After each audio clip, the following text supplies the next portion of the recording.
Mukunda jewellers మొట్టమొదటి factory outlet ఇప్పుడు కూకట్పల్లి, కొత్తపేట్, సోమాజిగూడ మరియు ఖమ్మంలో. నమస్తే రమ్ గారు. నమస్తే జయ. ఏదైనా పెద్ద కథ చెప్పుకుందాం రమ్ గారు. అంత పెద్దది కాదు, కొంచెం పెద్ద. అంతేనా? అమరావతి నగరాన్ని నేలే ఋతుపర్ణుడు, అలకా పట్టణాన్ని నేలే ధనుంజయుడు చిన్నప్పుడు ఫ్రెండ్స్ట. ఓహో. ఇద్దరు రాజులు. చిన్నతనం అంతా కలిసి తిరిగి పెరిగారు వాళ్ళు ఒకే చోట. మేనమామల ఊర్లో పెరిగారు. కలిసి తిని కలిసి పడుకుని ఒకటే మంచం ఒకటే కంచం అలా కూడా ఉండేవాళ్ళు. క్రమంగా పెద్దవాళ్ళు అయ్యాక ఎవరి రాజ్యాలకు వాళ్ళు వెళ్ళిపోయినా ఎప్పుడూ ఉత్తరాలు పత్రాలు నడిచేవి. ఇద్దరూ తమ తమ పట్టణాలకి రాజులు అయ్యారు. అయితే ఋతుపర్ణుడు కొంచెం స్నేహశీలి, బాగా ఫ్రెండ్స్ రావాలి ఆ సరదా ఎక్కువ. ఈ ఋతుపర్ణుడు ధనుంజయుడిని రా రా రా అమరావతికి రా రా అని పిలిచేవాడు. పిలవగా ధనుంజయుడు ఒకసారి వివాహితుడే అప్పటికి, అతను కూడా వీళ్ళింటికి వచ్చాడు. అలకాపురి నుంచి అమరావతికి వచ్చాడు. వస్తే కొన్ని వారాలు కలిసి ఉన్నారు. ఆయన ఇంకా బయలుదేరతానన్నాడు. సరే, ఈ మన ఋతుపర్ణుడికి మహాద్భుత సౌందర్యవతి అని భార్య ఉంది, సౌదామిని ఆవిడ పేరు. ఓ పిల్లాడున్నాడు, మళ్ళీ గర్భవతి కూడా ఆవిడే. కొంచెం లేత నెలలు, ఒక మాదిరి నెలలు ఎక్కినాయి, 6-7 నెలలు ఉంటాయి. అయితే ఏమైంది, ఓ 4 వారాలు 5 వారాలు ఉన్నాక ధనుంజయుడు వెళ్ళిపోతానన్నాడు. కాదు అసలు కడుపు నిండినట్టే లేదు, ఇంకో 4 వారాలు ఉండు, ఇంకో 3 వారాలు ఉండు అని తెగ బతిమలాడాడు. ఆయన ఒప్పుకోవాలి.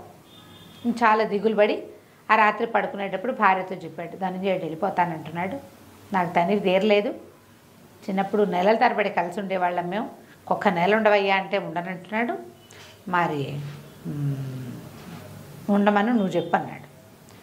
ఈవిడేం చేసింది, మర్నాడు భోజనాలు వడ్డించేటప్పుడు, ఉండండి ఎలాగూ వచ్చారు, ప్రయాణమే 10 రోజులు పట్టేస్తుంది, మళ్ళీ ఎప్పటికొస్తారో పిల్లల పెళ్ళిళ్ళ నాటికి కలుస్తాం, మళ్ళీ ఇప్పుడు ఖాళీగా ఉన్నారు, రాజ్యాల్లో ఏమీ సందళ్ళు అవి లేదు కదండి అంది. ఇతనేమనుకున్నాడు, అమ్మాయి కూడా అడుగుతోంది కదా అని, సరేలే అట్లాగే ఇంతగా అడుగుతున్నారుగా ఉంటానన్నాడు. ఉంటాననేసరికల్లా పక్కనుండే అంతరంగికులు ఉంటారు కదా, మీరు అడిగితే ఒప్పుకోలేదు, రాణిగారు అడిగితే ఒప్పుకున్నారు అనగానే ఈయనకు ఒక డౌట్ వచ్చేసింది. ఏమిటి వీళ్ళిద్దరూ కానీ ప్రేమలో పడ్డారా? ఈ కడుపుతో ఉన్నావిడే, ఆల్రెడీ కొడుకున్నావిడే తన చిన్ననాటి స్నేహితుడితోటి స్నేహంగా ఉంటోందేమోనన్న ఒక అనుమానం వచ్చేసింది మనసులోకి. ఇక అనుమానం ఎట్లా పెరిగి పెద్దదైందంటే, వాళ్ళు ఏ విషయానికైనా మొహమొహాలు చూసి నవ్వుకున్నా వాళ్ళు సైగలు చేసుకుంటారనిపించడం మొదలుపెట్టింది. అనుమానం పెనుభూతం. మామూలు అనుమానం కాదు, ఒక 4-5 రోజుల్లో పెంచేసుకున్నాడు. ఇప్పుడు మనకు అనుమానంగా ఉందనుకో జయ, ఎవరైనా కళ్ళార్పినా కూడా మనకు డౌట్ వస్తుంది, ఏంటి వీడు కళ్ళార్పినాడు, అంతే కదా రమ్ గారు కదా. నీవు అనుమానంగా ఉంటే ఊ అన్నా కూడా నన్ను ఊ అన్నారో వాళ్ళకి ఏదైనా ఊ చెప్పారు, అంతే ఇలా పిచ్చి డౌట్లు వచ్చేసి రాజుగారికి ఒక నమ్మిన బంటు ఉన్నాడు ఈ ఋతుపర్ణుడికి, సౌపర్ణుడు అతని పేరు. ఆ సౌపర్ణుడిని పిలిచాడు. నా స్నేహితుడైన ధనుంజయుడిని పేకొత్తరిచ్చేసేయమని ఆజ్ఞించాడు. సౌపర్ణుడు తెల్లబోయాడు. అదేమిటి ప్రభు, చిన్నప్పటి స్నేహం, 6 వారాలుగా ఆయన మన రాజ్యంలో ఉన్నాడు, పరాయి దేశపు రాజు, చంపటం కష్టం, పాపం, తప్పు, అసలు మీకు ఎందుకు ఇట్టాడికి వచ్చింది, ఆయనంటే మీకు పంచప్రాణాలంటే కాదు, వీడు నా భార్యని వాళ్ళలో వేసుకున్నాడు అన్నాడు. అనేసరికి నిర్ఘాంతపోయాడు. ఆవిడ ఎంత సౌమ్యురాలు, ఎంత సాత్వికురాలు, మహాపతివ్రత, పైగా 10 నెలల గర్భవతి, ఆవిడ మీద ఈయన మనసు పడ్డం ఏంటి, పోనీ ఈవిడ పోయి ఆయన మీద మనసు పడ్డం ఏంటి, పిచ్చగా పోతేను. ఎంత నీచంగా ఆలోచన, ఎంత నీచమైన ఆలోచన. రాజుకి తెగ నచ్చ చెప్పడానికి ప్రయత్నం చేశాడు. ఎంత నచ్చ చెప్పినా ఆయన ఒప్పుకోవాలి. చేస్తావా ఇంకోటి చేయించాలంటే సౌపర్ణుడు 4 రోజులు పోయాక రాజుకు బుద్ధి వస్తుంది. అప్పుడు ఇతనెట్టా బతికొస్తాడు, చల్లగా ధనుంజయుడి దగ్గరికి వెళ్ళి, ప్రభు నా మాట వినండి, ఎవరికి చెప్పద్దు, వెళ్ళిపోదాం, మీతో పాటు నేను వచ్చేస్తా, మిమ్మల్ని రక్షించడానికి ఎవరిని పిలవద్దు, మీ సైన్యానికి చీటీ రాసేద్దాం. చిన్న పాటి సైన్యం వచ్చింది, వాళ్ళు తెల్లవారేసరికి బయలుదేరేసరికి ఇక్కడి నుంచి పారిపోవాలి, మీకు ప్రాణహాని ఉంది అని చెప్పేసరికల్లా ఈ ఋతుపర్ణుడి నమ్మిన బంట అయిన సౌపర్ణుడు తనకెందుకు చెప్తాడు ఆ మాట, నమ్మి వెంటనే ధనుంజయుడు పరిగెత్తుకుంటూ బయలుదేరాడు.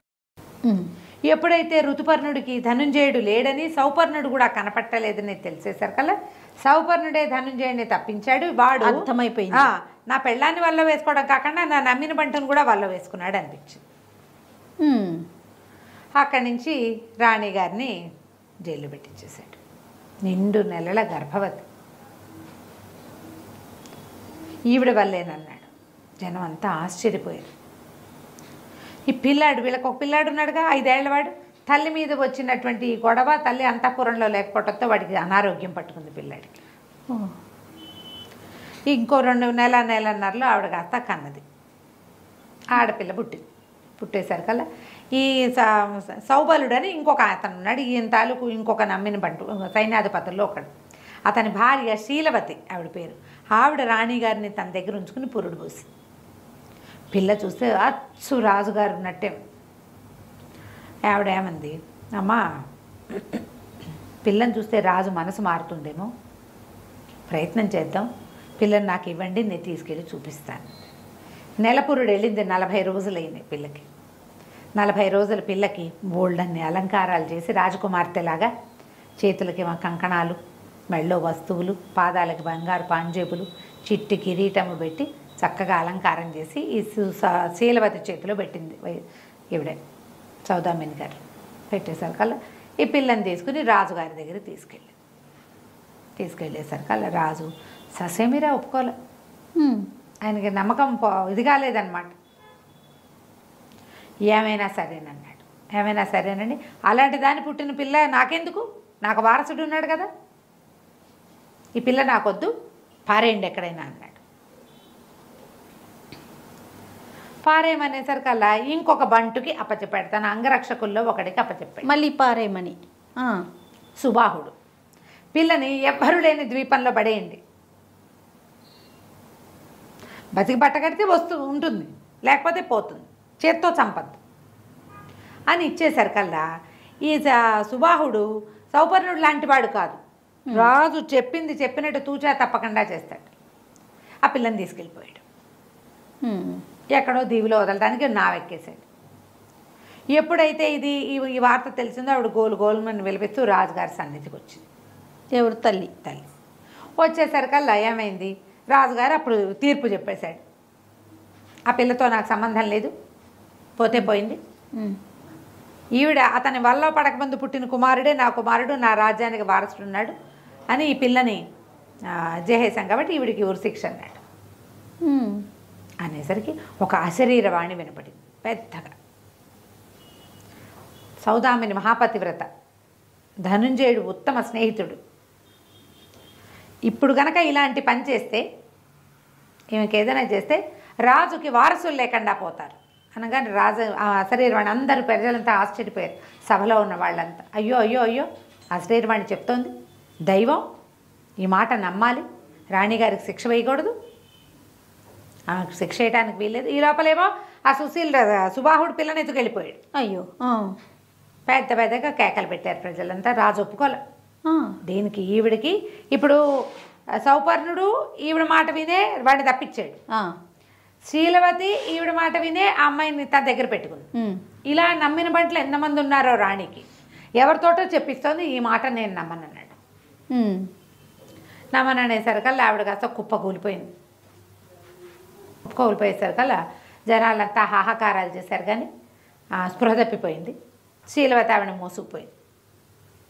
ఇంతలో ప్రజలు ఈ మన అంతఃపురంలో ఉండేవాళ్ళు పరిగెత్తుకొచ్చారు. ప్రభు, రాకుమారుడు గుండె పగిలి మరణించాడు. అయ్యో, పిల్లాడు వాళ్ళ అమ్మ చెప్పింది, చెల్లెలు ఎక్కడో పారేశారు, ఈవిడ చచ్చిపోయిందని ప్రకటించేశారు. ఆ స్పృహ తప్పి పడిపోయిన ఆవిడ మరణాసన్నురాలుగా ఉంది అని ప్రకటించారు. పిల్లాడు అమ్మ తల్లి లేదన్నాక వార్త వినేసరికల్లా వాడు పెద్దగా ఏడ్చి స్పృహ తప్పిపోయి చనిపోయాడు పిల్లాడు. ఇప్పుడు ఏం చేశాడు ఈయన, వారసురాలుగా ఉండవలసిన పిల్లని అక్కడెక్కడో బడేయించాడు. ఈవిడేమో చచ్చిన దానిలాగా ఉంది, చచ్చిపోయిందో ఏమైందో, పిల్లవాడు పోయాడు. అంటే అశరీరవాణి నిజమేనమాట. నన్ను అనుమాన పిశాచం ఆవరించింది. ఆ అశరీరవాణి కూడా చెప్పింది, రాజుకి అనుమాన పిశాచం ఆవహించింది, అనుమానంతో ఇంత పనిచేశాడు. అతనికి ఏది తెలీదు, అతను ఏది చూడలేదు. సౌదామిని ఉత్తమ స్త్రీ, ధనుంజయుడు ఉత్తమ పురుషుడు, అసలు అవ్వకూడదు అట్లా. ఇతను ఒప్పుకోలే, కాదన్నాడు. కానీ ఇప్పుడు ఏమైంది, పిల్లవాడు మరణించేసరికి అశరీరవాణిని ఒప్పుకోవాల్సి వచ్చింది. పిల్ల ఏమైపోయిందో. ఈ లోపల శీలవతి ఏం చేసింది, శవాన్ని ఈవిడే పడిపోయిన ఆవిడని మోసుపోయింది, ఇంటికి మోసుపోయి రాణిగారు మరణించిందని ప్రకటించేసింది. ఇప్పుడు ఈయనకి రాణి పోయింది, కొడుకు పోయాడు, పిల్ల ఏమైపోయిందో. ఈ సుబాహుడు ఏం చేశాడు, ఏమైందో చూడాలి పిల్లని మోసుకెళ్ళాడు. తీసుకుపోయాడు. వాడు తీసుకుపోయి ఎక్కడో ఏదో పడవెక్కేశాడు. ఏదో ద్వీపానికి తీసుకెళ్ళాడు. ఆ ద్వీపంలో ఒక చిన్నది సుమారైన ద్వీపం, ఏవో చెట్లు గిట్లు ఉన్నాయి, కొన్ని జంతుజాలాలు ఉన్నాయి. ఎప్పుడైనా పడవ వాళ్ళు చేపలు పట్టడానికి వస్తారు తప్ప ఇంక అక్కడ ఏమీ లేదు. పిల్లని వదిలిపెట్టాడు. వదిలిపెట్టి అతను మళ్ళీ పడవెక్కడానికి వస్తుంటే ఆ అడవి వైపు నుంచి వస్తున్న ఒక ఎలుగుబంటి ఇతని మీద పడింది. సుబాహుడు చచ్చిపోయాడు. అయ్యయ్య. రాజుగారు సుబాహుడు తిరిగి వస్తాడు, ఎక్కడ వదిలిపెట్టాడు అడుగుతాము. చెబుతాడు, వెళ్ళి పిల్లని తెచ్చుకోవచ్చు అనుకున్నాడు. లేడు. ఇంతలో ఏమైంది, ఈ ఎలుగుబంటి అటు ఇటు చూస్తుంది కానీ పిల్లని నిద్రపోతుంది. అది కెవ్వమని ఏడుచుంటే ఎవరో ఉన్నారని ఎలుగుబంటి దాని మీదకి వచ్చును. సరే, ఆ చచ్చిపోయిన వాడిని అక్కడ బారేసి ఎలుగుబంటి దాని దారిని నడిపోయింది. అయితే ఆ సమయానికి మాధవుడు అనే ఒక జాలరివాడు, జాలరి పూర్తిగా జాలరితనం కూడా కాదు, అతను గొల్లవాడు. ఏమి పంటలు అవి ఇబ్బందిగా ఉండి ఏం చేశాడట, 4 చేపలు పట్టుకోవడం కోసం చిన్న డింగి వేసుకుని ఇటు వచ్చాడు. గొల్లలు వాళ్ళది, ఏవో గొడ్లు ఉన్నాయి కానీ పాలున్న రోజులు కావు. ఆ రోజుల్లో ఉన్న 3-4 గొడ్లు ఈయన మోపు మీద ఉంటుంటే అప్పుడు పాలు ఉండవు కదా. అందుకని చేపలు పట్టుకుందాము, కనీసం ఇంట్లో తిండికైనా ఉంటాయి, కొన్ని ఎండు చేపలు పెట్టుకో. సో ఇట్లా ఆలోచనతో వచ్చాడు. వచ్చేసరికల్లా ఇది తెలుగుబంటి పోయింది, వాడు చచ్చిపోయి పడి ఉన్నాడు. మరి చంటి పిల్ల ఏడవటం మొదలుపెట్టి, అయ్యో ఎవరో పిల్ల ఏడుస్తుంది, ఏమైందో అని ఆ డింగి మీద వచ్చిన వాడు డింగి పక్కన పట్టేసి పరిగెత్తుకొస్తే పిల్ల పట్టుబట్టలో చుట్టుంది. దానికి ఒక పట్టు లంగా, చిట్టి జాకెట్టు, పసిబిడ్డ, దానికి ఎన్ని నగలున్నాయో. నేను కాంతిపోయాడు. ఓ నాయనో, నగ పిల్ల ఎంత బాగా దొరికింది, ఈ నగలతో మన జీవితం వెళ్ళిపోతుంది కదా. అక్కడి నుంచి పిల్లని రుచుకుని చేత్తో వస్తుంటే సుబాహుడు కనిపించాడు చనిపోయి. ఇతను ఏం చేశాడు, ఓహో వీడే ఈ పిల్లని తెచ్చాడు, తతిమా వాళ్ళంతా ఎటుపోయారు అని వాడి ఒంటి మీద నగలు కూడా వలుచుకున్నాడు.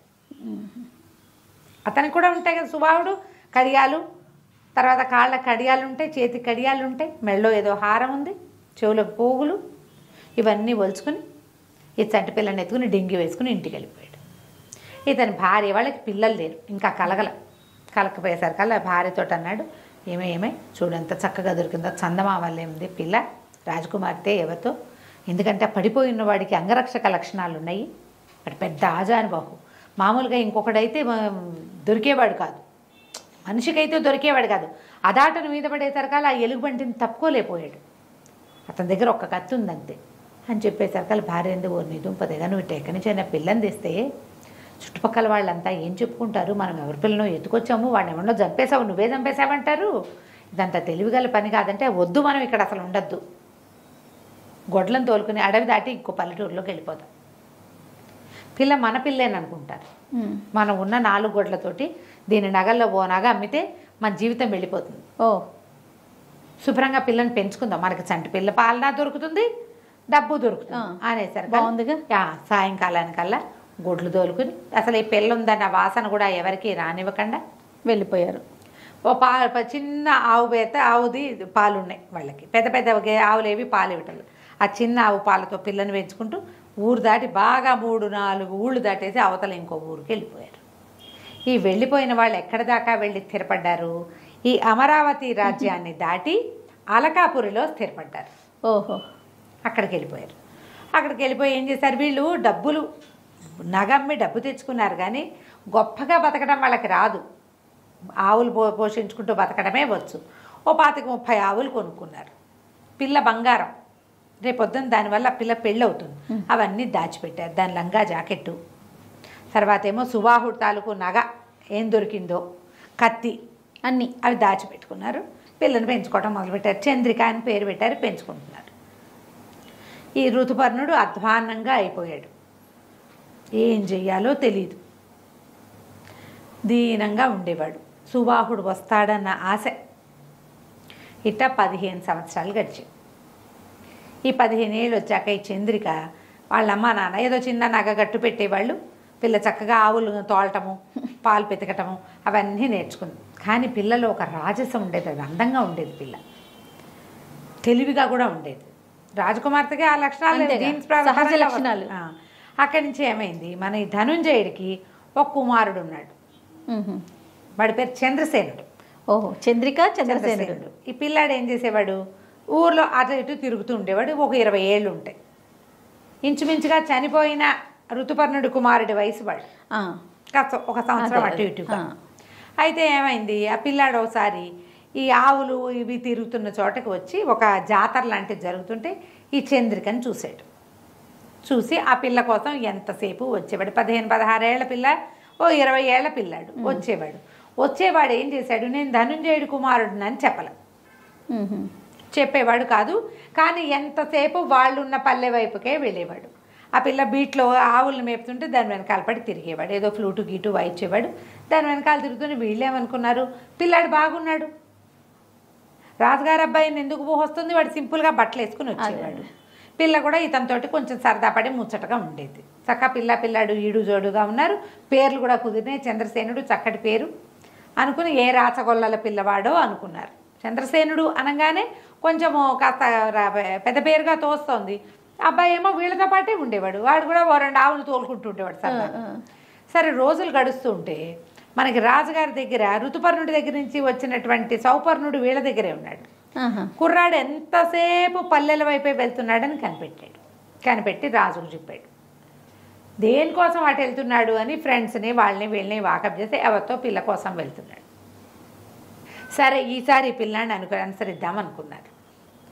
రాజు సౌపర్ణుడు ఇద్దరు మారు వేషాలు వేసుకుని గడ్డాలు మీసాలు పెట్టుకుని ఈ కుర్రాడు వెళ్తున్న వైపుకి వెళ్ళారు. ఆ రోజున ఏమిటట, అక్కడ ఒక పెద్ద జాతర లాంటిది జరుగుతుంది. పిల్ల తిరుగుతోంది. ఆ పిల్ల వెనకాలబడి వీడు తిరుగుతూ కనపడేసరికల్లా ఏమిటో ఎవరో అమ్మాయి భలే బాగుంది, చక్కగా ఉంది, ఎక్కడదో ఇంత చక్కటి పిల్లకి గాజులు అవి కొనిపెట్టద్దు అన్నాడు. అనేసరికి అమ్మాయి గాజులు కాసిపడే రకం కాదండి, గాజులు కాసిపడే రకం కాదు, అలాంటి సరదాలు ఏమి ఉండవు అమ్మాయికి అన్నాడు. అనేసరికల్లా ఈ లోపల ఏమైంది, ఆ మాధవుడు ఈ పిల్లవత్తన్ని పెంచుకుంటున్న గొల్ల ఆయన ఉన్నాడు కదా, ఆయన అటు వచ్చి ఎవరు బాబు, ఏ ఊరు బాబు అని వీళ్ళని పలకరిస్తే ఏదో మాట మీద కుర్రాడు ఎవరో పిల్ల వెనకాల తిరుగుతుంటే ఏమిటని వాకప్ చేస్తున్నామంటే, అయ్యో పిల్ల మా పిల్లేనండి వీళ్ళు చెప్పారు. ఇతను చెప్పాడు, మా పిల్లే, ఈ పై ఏమి నష్టపోడలేండి, గొల్ల పిల్లని చేసుకుని పిల్ల దగ్గర వీళ్ళకి బోళ్ళంతా నగ్గట్టు ఉంది, బోళ్ళంతా బంగారం ఉంది తనకి, ఈ అబ్బాయికి ఏమి నష్టం లేదు, బొడ్డు గోదా ఉంది, నాకు ఒక్కతే పిల్ల అన్నాడు. అనేసరికి వీళ్ళ కొళ్ళు మండిపోయింది. ఇతను నేను గొల్ల యాదవులం మేమని క్లియర్గా చెప్పాడు. గొడ్డు గోదా ఉన్న ఇల్లు, పిల్లకి బంగారం ఉందనేసరికల్లా వీళ్ళు ఏం చేశారు, రాజుగారు ఆ చంద్రసేనుడి దగ్గరికి వెళ్ళాడు, కొడుకు దగ్గరికి వెళ్ళి ఏమిటో అంటే, అవునండి వివాహం చేసుకుంటాను, ఈ అమ్మాయే కావాలి నాకు అనగానే రాజుగారు చొక్కా పుచ్చుకున్నాడు కొడుకును. ఎవరెవరా రాకుమారుడు, ఈ రాజ్యానికి ఉత్తరాధికారివి, గొల్లపిల్లని చేసుకుంటావా నువ్వు అన్నాడు. అనేసరికల్లా అబ్బాయి గింజుకోపోయాడు. ఆయనేమో గడ్డం తీసేశాడు, బిగ్గులు పెట్టుకొచ్చాడు కదా, పదాన్ని అంతు చూస్తాం అని చెప్పేసి ఆయన లాక్కెళ్ళిపోయాడు. ఆ పిల్లాడేమో విదిలించుకున్నాడు, కాదు నేను ప్రేమించాను అది ఇది అంటే, నువ్వు ఏమైనా చెయ్యి, ఉండి ఇక్కడే, కానీ నువ్వు చచ్చినా అమ్మాయిని పెళ్లి చేసుకోవడానికి వీల్లేదు. అయ్యో సౌపర్ణుడు అన్నాడు, ఇక్కడ గొడవ అయిపోతుంది ప్రభు, మీ మీద మాట వచ్చేస్తుంది, పదండి వెళ్ళిపోదాం. రాకుమారుడు ఇంటికి రాక ఏం చేస్తాడు, ఏమీ లేని పిల్లాడికి వాళ్ళు మాత్రం పిల్లని ఎందుకు ఇస్తారు, పదండి అని చెప్పేసి తీసుకుపోయాడు. రాజుగారిని లాక్కెళ్ళిపోయాడు. గొడవగా ఏదో మాటలు జరుగుతుంటే అది అక్కడెక్కడో వేసిన కాయలు కొట్టిన పిల్ల వెనక్కి తిరిగి వచ్చేసరికి రాజకుమారుడిని చూసి, ఏమండి ఈ గొల్లలు అయితే తక్కువ, రాజుగారి మీద ఓ ఎండా, గొల్లాడి మీద ఇంకో ఎండా కాస్తుందా, మా మీద కాసే ఎండా ఆయన మీదే కాస్తుంది, మాకు దాంతోటే పండుతుంది, ఆయనకి దాంతోటే పండాలి, గొల్లలవని నన్ను పెళ్లి చేసుకోవడం మానేస్తానంటే నువ్వు అసలు నాకు వద్దు, మీరు మేము సాటి వాళ్ళం కాదు అని మీరు అనుకునేటట్టయితే వెళ్ళిపో, నువ్వు నాకు నీతో పెళ్ళే అక్కర్లేదు, నువ్వు అక్కర్లేదు, మేము మనుషులంగామా, కులం ఆ ప్రధానం గుణం కాదా, మేము నీ కులం అడిగామా, మా నాన్న అడిగాడా, నేను అడిగానా, వెళ్ళి నువ్వు ఇక్కడి నుంచి అనేసి. రాకుమార్తె కదా, ఆ అమ్మాయి ఆభిజాత్యాన్ని తగ్గించుకోవడం అమ్మాయి వల్ల కాదు. అక్కడి నుంచి ఇంటికి వెళ్ళిపోయాడు. ఏమై వద్దంటుంటే ఏం చేస్తాడు, కానీ ఇంటికి వెళ్ళి బిక్కమొహం వేసుకుని కూర్చుని ఉన్నాడు. సరే ఈ సౌపర్ణుడు ఏమనుకున్నాడు, కాస్త బాగా ఆలోచించి, అబ్బాయి అట్లా కాదు, ఓ పని చేద్దాం, మీ నాన్న ఒప్పుకుంటాడు, పిల్లని చూస్తే మంచి ఆభిజాత్యం కలిగిన పిల్లలాగా ఉంది, మరి నువ్వు వాళ్ళ కుటుంబంతో పాటు వెళ్ళిపో, నీకు అమ్మాయి నచ్చింది, ఆ పిల్లని ప్రేమించావు, పెళ్లి చేసుకుంటాను అంటున్నావు కాబట్టి, అమరావతి రాజ్యంలో కుల విచక్షణ లేదు, మీరు వీళ్ళ కుటుంబంతో సహా వాళ్ళ సొంత రాజ్యం ఏదో అక్కడికి తీసుకెళ్ళిపో, వెళ్ళిపోతే అక్కడ వివాహం చేసుకుందు. కానీ వివాహం అయిపోయాక మీ నాన్న ఏమంటాడు, ఇక్కడ కుల విచక్షణ ఉంది, ఇక్కడ ఎవరు వీళ్ళకి పెళ్లి చేయరు. ఓహో. వీళ్ళకి పెళ్లి చేయడానికి పురోహితుడు దొరకడు, వాళ్ళు ఒప్పుకోరు. ఇక్కడ ఉంది ఈ రాజ్యం పట్టింపు ఇది, అక్కడ లేదు అట్లా. రాజు ఇతరుల అంటే ఈ ప్రజల తాలూకు వివాహాది వ్యవహారాల్లో కలగ చేసుకోడు, రాచరికంలో ఆ పందా లేదు అక్కడ, ఇక్కడ ఉన్నది అనేసరికల్లా సరే చంద్రసేనుడు ఏం చేశాడు, మళ్ళీ వాళ్ళ ఇంటికి వెళ్ళి మాధవుడి దగ్గరికి వెళ్ళి బతిమలాడి, పిల్లల్ని నీతో పాటు వచ్చేస్తాను, మీ 50 ఏళ్ళ ఆలమందలు మొత్తం తోలుకొని వెళ్ళిపోదాం. ఇలాగా మైగ్రేట్ అవ్వటం ఆ రోజుల్లో ఉంది. అట్లాగే అతను మైగ్రేట్ అయ్యి ఇక్కడికి వచ్చాడు. అవును. ఇక్కడి నుంచి వెళ్ళొచ్చు కదా. సరే ఆ మొత్తం సమాజం అంతా వెళ్ళిపోయారు వీళ్ళు. 2 పూటలు చంద్రసేనుడు కనపడకపోయేసరికల్లా రాజుగారు ప్రశ్నించాడు, ఏడి పిల్లవాడు ఏడి అని అడిగేసరికల్లా సరే ఇది జరిగింది. ఇప్పుడు ధనంజయుడు కొడుకుని తెచ్చుకోవడం కోసం అమరావతికి వెళ్ళాలి. వెళ్తే అక్కడ పరిస్థితి ఏంటో తెలియదు. అంతేగా. అక్కడి నుంచి ఇంకేం చేస్తారు, సౌపర్ణుడు అన్నాడు పర్వాలేదు ప్రభు, మారువేషాల్లో అయినా వెళ్దాం, అక్కడికి వెళ్దాం పదండి అన్నాడు. బయలుదేరారు. సరే వీళ్ళతో పాటు సౌపర్ణుడు కూడా వెళ్ళిపోయాడు. రాజును చూడాలని ఉంది అతనికి, ఎన్ని సంవత్సరాలు అయింది కదా. అయ్యేసరికల్లా ఈసారి ఋతుపర్ణుడు కూడా మరి మన ధనుంజయుడు కూడా ఆ రాజ్యానికి బయలుదేరాడు. ఈ మాధవుడు ఏం చేశాడు, పిల్ల తాలూకు నగ నాణ్యం అన్నీ తీసుకొచ్చుకున్నాడు తనతోటి. మరి మైగ్రేట్ అయిపోతున్నారు కదా, అన్నీ తీసుకొచ్చేసాడు. తీసుకొచ్చి వీళ్ళు ఊరు చేరిన తర్వాత ఈ ఊరు చేరాక వివాహం చేశారు. రాజుగారి దగ్గర ప్రింట్ వేయించుకోవాలి, అక్కడ పద్ధతి అనమాట, రిజిస్ట్రేషన్. రాజుగారి దగ్గరికి తీసుకుపోయారు, పెళ్లి కూతుర్ని పెళ్లి కొడుకుని తీసుకుపోయారు. ఈ మాధవుడు కూడా వెళ్ళాడు. వెళ్ళి అయ్యా నేను గొల్లవాడినే కానీ మేము గొల్లలము, మా పిల్ల కాదండి, నాకు దొరికింది ఫలానా దేవిలో, ఇగో ఈ నగతో దొరికింది, నేను పెంచుకున్నాను, ఏ జాతి పిల్లో తెలీదు, కానీ క్షత్రియుల పిల్ల అవ్వడానికి అవకాశం ఉంది అనేసరికల్లా ఆ నగలు చూసేసరికల్లా ఆయన గుర్తుపెట్టాడు. అవన్నీ తన భార్య నగలు. రాజు గుర్తుపట్టేశాడు, కేకలు పెట్టారు. ఈ లోపల ఏమైంది, ఈ వీళ్ళతో పాటు వెళ్ళిన సౌపర్ణుడు ధనుంజయుడిని కూడా ప్రవేశపెట్టాడు. ఇతను పరిగెత్తుకుంటూ ఋతుపర్ణుడు సింహాసనం దిగేసి వెళ్ళి తన స్నేహితుడిని కౌగిలించుకున్నాడు. ఆయన మారువేషంలో వచ్చాడు, కొడుకు కోసం వచ్చాడు కదా, వెతుక్కుంటూ వచ్చాడు కాబట్టి మారువేషంలోనే ఉన్నాడు. నన్ను క్షమించు, ఇట్లా నేను అన్యాయం అయిపోయాను, ఒక చిన్న అనుమానపు వీచిక లోపల ప్రవేశించేది పిశాచం అయిపోయింది, నీకు అన్యాయం చేశాను, నా భార్యకి అన్యాయం చేసుకున్నాను, కుమారుడు చనిపోయాడు, నా పిల్ల ఇట్లా దొరికింది అనేసరికల్లా నీ పిల్లే కాదు నా కొడుకే వాడని చెప్పాడు. ఇంత సంతోష క్షణం సౌదామిని బతికుంటే ఎంత బాగుండేదో కదా.